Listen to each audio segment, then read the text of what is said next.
Hello friends, welcome to our channel target practice batch. Target practice batch में आपका बहुत बहुत स्वागत है।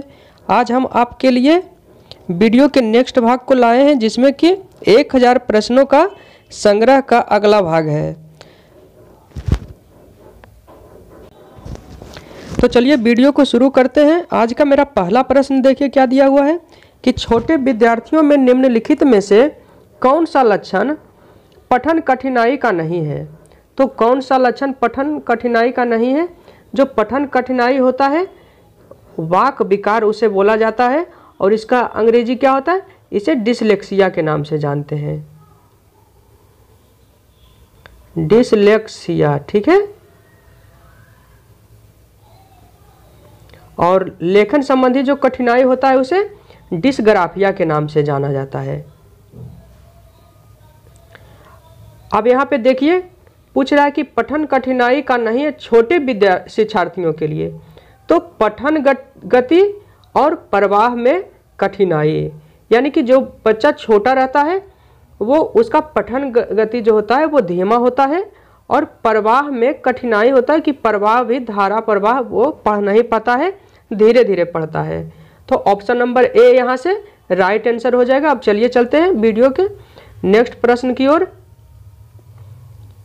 शिक्षार्थियों का आत्मनियमन खाली स्थान की ओर संकेत करता है। अब आत्मनियमन क्या है उसे जानते हैं।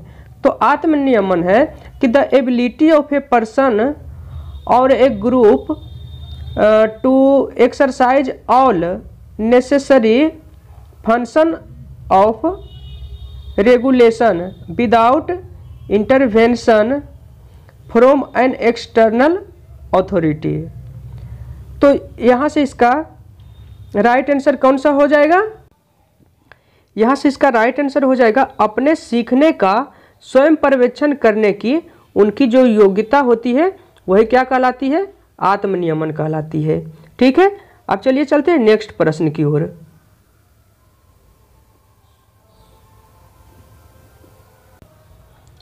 क्वेश्चन नंबर देखिए, ये है मेरा 17 क्वेश्चन नंबर है।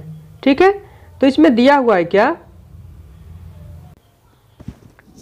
क्वेश्चन नंबर 17 में देखिए क्या दिया हुआ है कि निम्नलिखित में से किस कथन को सीखने के लक्षण के रूप में नहीं माना जाता है। तो सीखने के लक्षण के रूप में किसे नहीं माना जाता है? ऑप्शन नंबर 1 में दिया हुआ है सीखना कुछ ऐसी चीज है जो कुछ अनुभवों के परिणाम स्वरूप घटित होती है। ये इसका आंसर हाँ में है। और दूसरा क्या है? व्यवहार का अध्ययन सीखना है। तो व्यवहार का अध्ययन सीखना के अंतर्गत नहीं आता है, तो सीखने के लक्षण के रूप में नहीं माना जाता है किसको? ऑप्शन नंबर बी यहाँ से इसका राइट आंसर हो जाएगा। और सी में देखिए गैर अधिगम भी सीखने का एक हिस्सा है, ये भी राइट हो जाएगा। और ऑप्शन नंबर डी में देखिए क्या दिया हुआ है कि सीखना एक प्रक्रिया है जो व्यवहार में मध्यस्थता करती है, तो ये भी क्या हो जाएगा यहाँ से इसका राइट आंसर हो जाएगा।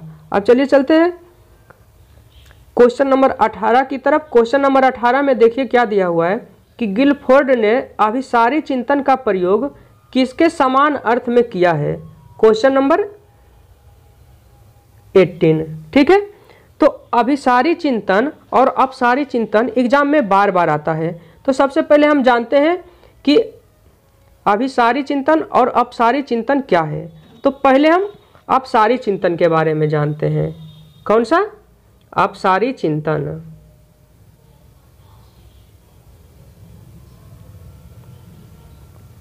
देखिए अपसारी चिंतन क्या होता है कि ऐसी चिंतन जिसमें हम किसी भी विषय वस्तु के बारे में भिन्न भिन्न प्रकार से सोचते हैं उसे अपसारी चिंतन के नाम से जानते हैं।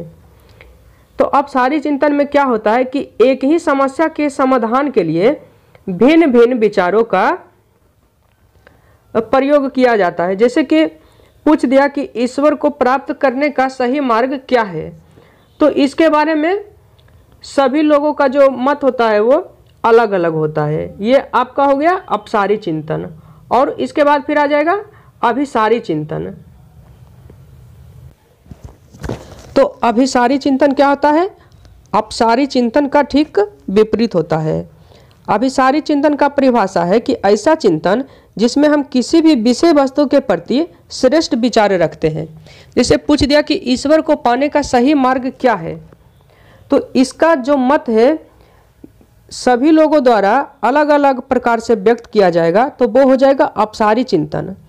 और एक श्रेष्ठ विचार जो रखता है, जैसे कि बोल दिया कि ईश्वर को प्राप्त करने का सही मार्ग है भक्ति मार्ग, तो ये कौन सा हो जाएगा, अभिसारी चिंतन के अंतर्गत आ जाएगा। तो यहाँ से देखिए क्या दिया हुआ है कि अभिसारी चिंतन जिसमें कि किसी भी विषय वस्तु के प्रति श्रेष्ठ विचार रखते हैं, तो प्रयोग किसके समान अर्थ में किया जाता है, तो सृजनात्मकता के समान अर्थ में इसका प्रयोग किया जाता है, इसलिए ऑप्शन नंबर बी इसका राइट आंसर हो जाएगा। अब चलिए चलते हैं नेक्स्ट प्रश्न की ओर।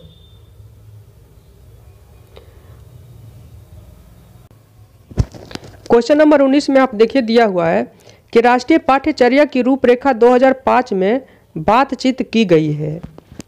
तो 2005 राष्ट्रीय पाठ्यचर्या की रूपरेखा जो है उसमें किस पे बातचीत की गई है, तो ज्ञान अस्थायी है, वह दिया जाता है से ज्ञान का विकास हो और इसकी संरचना की जाती है, इसी पे बातचीत की गई है। ऑप्शन नंबर ए इसका यहाँ से राइट आंसर हो जाएगा। ठीक है, और देखिए ऑप्शन नंबर बी में दिया हुआ है शैक्षिक केंद्र से विषम केंद्र होने पर, ये नहीं होगा। विद्यार्थी केंद्रित से अध्यापक केंद्रित की ओर, ये भी नहीं होगा, क्योंकि सिर्फ 2005 राष्ट्रीय पाठ्यचर्या की रूपरेखा है वो विद्यार्थी केंद्रित बाल केंद्रित है। उपयुक्त में से कोई नहीं, ये भी नहीं होगा, क्योंकि उपयुक्त में से ऑप्शन नंबर ए इसका राइट आंसर यहाँ पे उपलब्ध है। अब चलिए चलते हैं क्वेश्चन नंबर 20 की ओर। क्वेश्चन नंबर 20 में देखिए दिया हुआ है राष्ट्रीय पाठ्यचर्या रूपरेखा 2005 के अंतर्गत परीक्षा सुधारों में निम्न में से किस सुधार को सुझाया गया है। खुली पुस्तक परीक्षा, इसे सुझाया गया है। सतत या निरंतर एवं व्यापक मूल्यांकन, इसको भी सुझाया गया है। सामूहिक कार्य मूल्यांकन, इसे भी सुझाया गया है। ऑप्शन नंबर डी यहाँ से इसका राइट आंसर हो जाएगा, उपयुक्त सभी।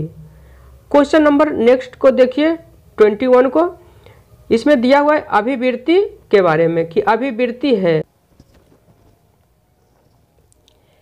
अभिवृत्ति क्या है, एक भावात्मक प्रवृत्ति जो अनुभव के द्वारा संगठित होकर किसी मनोवैज्ञानिक वस्तु के प्रति पसंदगी या नापसंदगी के रूप में प्रतिक्रिया करती है, वही क्या है मेरा अभिवृत्ति है। इसलिए ऑप्शन नंबर ए यहाँ से इसका राइट आंसर हो जाएगा। अब चलिए चलते हैं क्वेश्चन नंबर 22 की ओर। क्वेश्चन नंबर 22 में देखिए दिया हुआ है क्या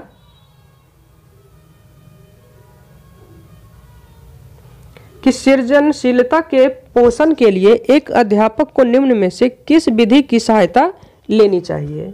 ऑप्शन नंबर 1 में है ब्रेन स्टॉर्मिंग, व्याख्यान विधि, बी में, सी में दृश्य श्रव्य सामग्री और डी में क्या है ये सभी।